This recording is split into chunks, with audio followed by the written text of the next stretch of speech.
all of you to keep it to questions, and also Ms. Ermiza Pingel is here to help me with the moderation and responses also to some of the questions, particularly if there is anything really specific in terms of Sri Lanka.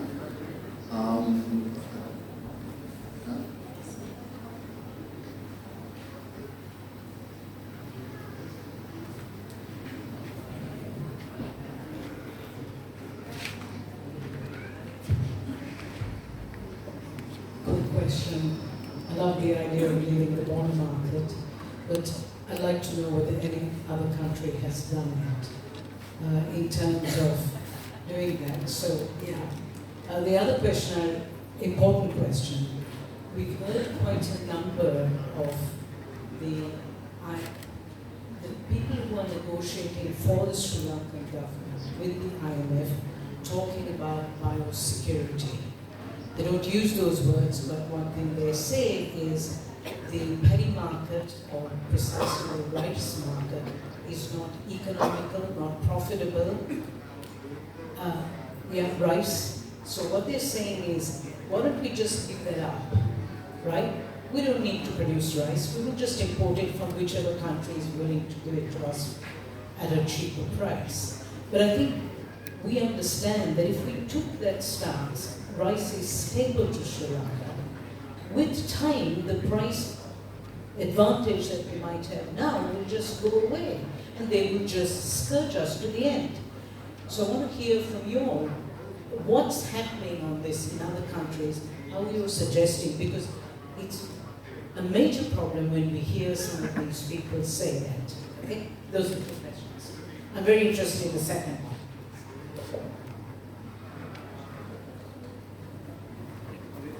We'll take a few questions. Sinhala භාෂාවෙන් හරි දෙමළ භාෂාවෙන් හරි ප්‍රශ්න අහන්න පුළුවන් නම් අහන්න පුළුවන් පරිවර්තන භාෂාවක් තියෙනවා. தமிழ்லையும் கேள்விகளை கேட்கலாம்.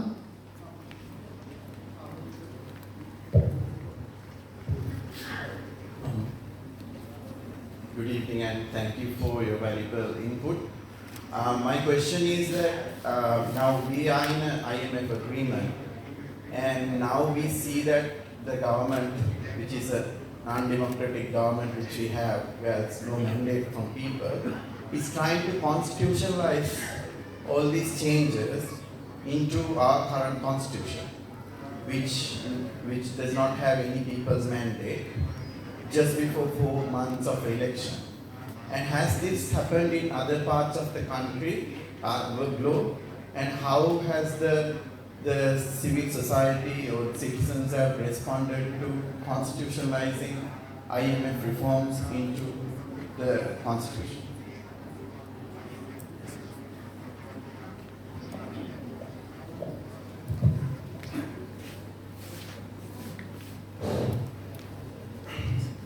இலங்கையிலே 25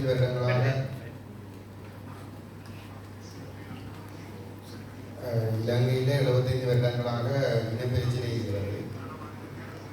இனப்பிரச்சனை முடிவடையவில்லை.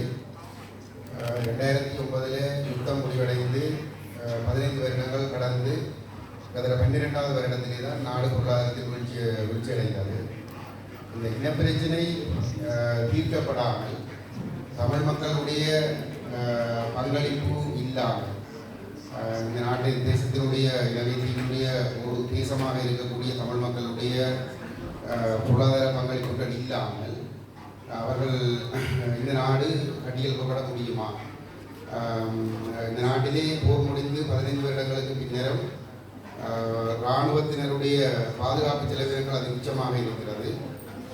அதிலே அந்த படைகளில் 4/3 பங்கு படைகள் வடகிழக்கிலே நிறுத்தப்பட்டிருக்கிறது. மக்களுடைய எதிர்பார்ப்புகள் அனைத்தும் ஆயுத படைகளூடாகவும் காவல்துறையூடாகவும் மாத்திரம்தான் பதிலளிக்கப்படுகிறது. இந்த அணுகுமுறை ஊடாக இந்த நாட்டினுடைய பொருளாதாரத்தை கட்டியெழுப்ப முடியுமா? IMF போன்ற தரப்புகளிடமிருந்து மீண்டெழுவதற்கு இனப்பிரச்சனை தீர்க்கப்படாமல் தமிழ் மக்களுடைய பங்களிப்பு இல்லாமல் மீண்டெழ முடியுமா? நன்றி. The other question questions?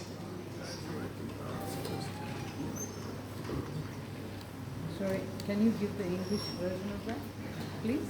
Sorry. I can do it. You want to? Translation translate first. The question in Tamil was about the long unresolved ethnic conflict in Sri Lanka over the last 75 years.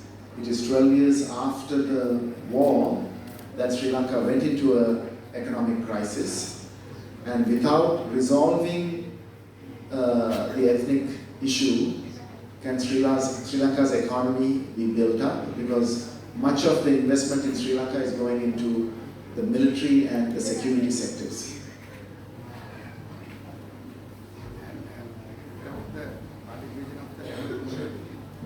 But without the participation of the Tamil polity, can it be rebuilt?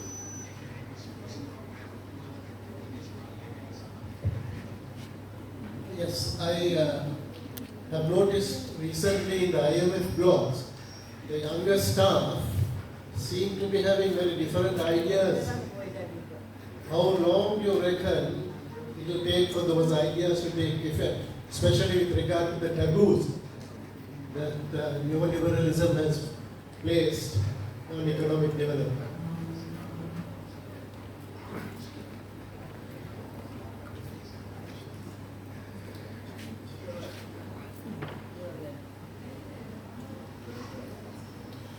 Thank you. My question is, Professor Jayanti said that we have a current account surplus in 2023, and then the amount of the IMF loan grant, and even I think that peanuts when you compare to the debt that we have. If you divide in the duration by the IMF loan, it's only $80 million a month that the government of Sri Lanka is getting. Whereas our migrant workers, they remit $500 million a month. So I do not understand why we should go to such harsh conditions to get $80 million a month. Then my question is, why the amount is given to the government by the IMF when it comes to debt restructuring, right? Why not the IMF plan that this amount is given to the settlement of the debt instead of giving it to the government? Because these governments have taken money and messed it up, whatever or the other. And this money is again given to the government for a 4-year duration, which should have been given to the creditors to repayment of the loan. Thank you. Okay, so we'll take this round of questions, and there will be another round. We'll start.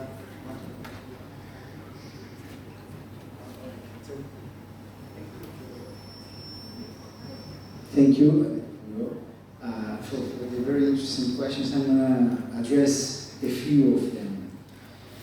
The first one is about leaving the bond markets and what that would imply. So let me first discuss what's been happening in the global economy over the last 15 years. 2008, Lehman Brothers, one of the largest investment banks in the US, goes bankrupt. That creates a threat for the rest of the American banking system. The US government prints dollars to bail out the banking system. Europe, same story. The European Central Bank finances a massive creation of euros to support its own financial system. That's money that became global. It became international. The interest rates in the global economy were zero. So imagine the situation of the investment fund in the US that manages my pension. And I need to choose where I put the money from my pension. I'm probably gonna put it in the one that provides a higher return. So the investment fund is searching for returns, and the returns in the US and Europe were zero. So what did they do? They searched for returns elsewhere, in the south of the world. Many countries that had never accessed bond markets, international bond markets, managed to play bonds for the first time ever. Or others that had been cut, re-access markets. This happened all over the south. And Sri Lanka was one of the countries that accessed international trade markets, if I remember correctly, in 2007 and 2008. Right when this process was starting, and then the increase in exposure, the exposure increased. Now, all these countries are suffering, or almost all of them.